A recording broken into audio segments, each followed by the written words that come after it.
Hey there, this is Ryan Lewis from Ouachita Baptist University in Arkansas. This is the fourth in a video series on multiple percussion for black swamp percussion. In this video, we're going to talk about how to choose the right sticks and the right mallets for your multiple percussion piece. And this is really important because just like choosing the right sounds, the right colors, the right instruments for your piece, if you don't have the right mallet, the right stick, you're not going to be able to communicate musically what you want to the audience. So I've got 4 tips for you. The first is the instruments themselves will tell you what kind of stick or mallet you need. As an example, for this piece, Torque by Jim Campbell, which we're using throughout this series, it calls for drumsticks. Well, what does that mean? Well, look at the instruments. What kind of stick do you think makes sense on this setup? Let's start over here. So we're going to play a bass drum, so we need something with a little bit of mass, a little bit of weight to really get to activate this bass drum. So maybe marching sticks, right? Well, how are marching sticks going to sound on these instruments? Probably going to overpower the woodblock and maybe the bongos. So the opposite side of the spectrum, what about timbale sticks or some sort of thin wooden dowel?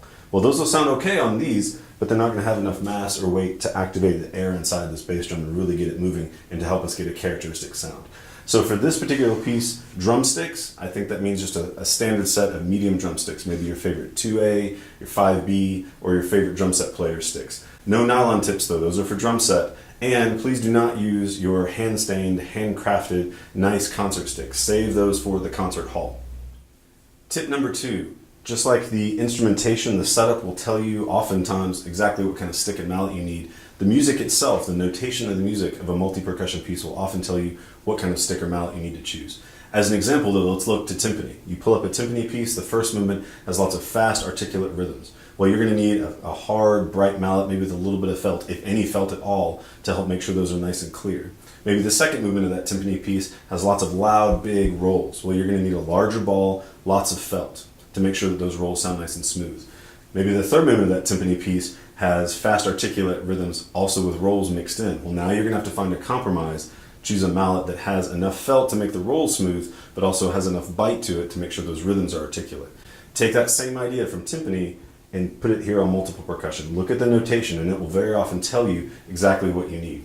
As an example, let's say there's a fast articulate passage for tempo blocks and you see it on the page. Well, you should be able to look at that and go, I'm going to need some hard rubber mallets or snare drum sticks perhaps. Maybe there's a section for 5 or 6 different size suspended cymbals and it's supposed to be mysterious and sound like Indonesian gamelan. Well, you're probably going to need kind of a heavier bass marimba mallet to make sure those cymbals speak and to give you that a little bit less articulation. So just look at the notation. It will tell you, just like timpani parts, the notation of a multiple percussion piece will often tell you exactly what kind of stick or mallet you need.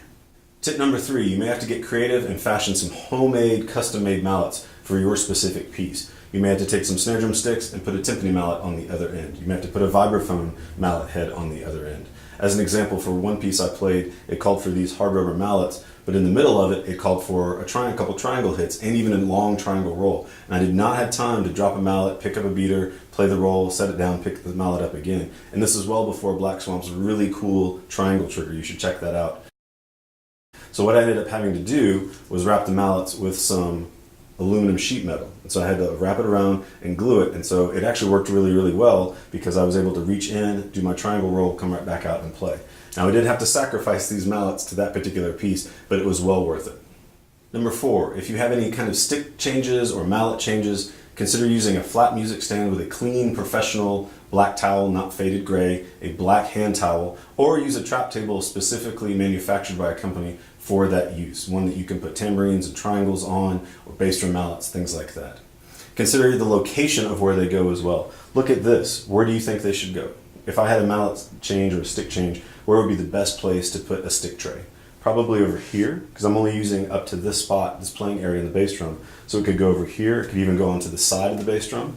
Any area in here would be fine. I could even put it even towards the side here. Consider using multiple stick trays even if you only need it once in a performance, because maybe this is where all of your sticks and mallets are, but by putting another stick tray over here and dropping that triangle beater or picking up that one vibraphone mallet, that can make all the difference and really make for a great performance.